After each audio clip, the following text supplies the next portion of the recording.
আসসালামু আলাইকুম, কেমন আছেন সবাই? আই হোপ সবাই অনেক ভালো আছেন। অনেক দিন পরে আজকে একটা রেসিপি নিয়ে চলে আসলাম।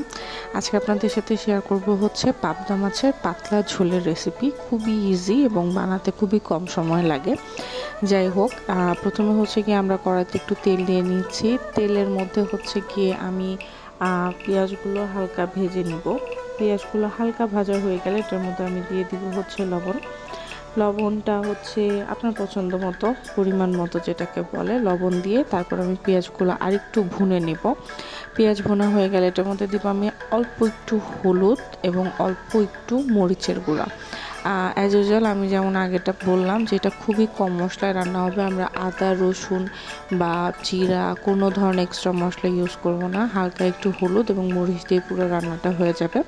এখানে আমি একটু টমেটো কেটে দিয়ে দিছি। তারপর হচ্ছে আমি টমেটোটাকে ভালো মতো কষিয়ে নিচ্ছি। টমেটো যখন কষানো হয়ে যাবে তার মধ্যে হচ্ছে আমি অ্যাড করে দিব হচ্ছে পাতলা করে কাটা আলু। এই আলুটা ফ্রেঞ্চ ফ্রাইয়ের চেয়ে আরেকটু মোটা হবে, বা বেসিক্যালি মাছের কাঠ যেমন থাকে আলু।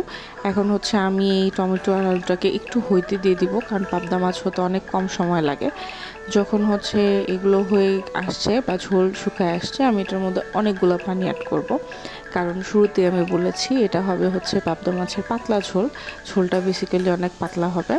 তো যাই হোক, এই হচ্ছে আমাদের পাবদা মাছ। মাছগুলো অনেক সুন্দর ছিল সেদিন। মাছগুলোকে আন্টি পরিষ্কার করে রাখার পরে আমি অফিস থেকে আসার পর রান্না করলাম, এবং মাছগুলো অনেক বড় ছিল। যাই হোক, মাছগুলো বসিয়ে দেবো। আপনার ইমোশনালি আনস্টেবল গার্লফ্রেন্ডের চেয়েও বেশি আনস্টেবল হচ্ছে পাবদা মাছ। সো পাবদা মাছ রান্না করার সময় আপনার যতটা সেন্সিটিভলি আপনার গার্লফ্রেন্ডকে হ্যান্ডেল করেন, তার চেয়ে বেশি সেন্সিটিভলি পাবদা মাছকে হ্যান্ডেল করতে হবে। মানে একটু এদিক থেকে ওদিক হলেই মাছটার সাথে সাথে ভেঙে যায়। তো খুবই কেয়ারফুলি রান্না করতে হয়। যাই হোক, এটাকে আমি এইভাবেই হইতে দিব 10-15 মিনিট।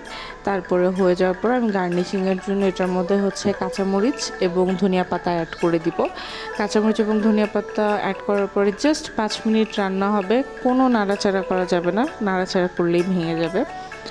অ্যান্ড ইয়েস, তারপর আমরা হচ্ছে গিয়ে খাওয়ার জন্য রেডি পাবদা মাছের পাতলা ঝোল। থ্যাংক ইউ সবাইকে।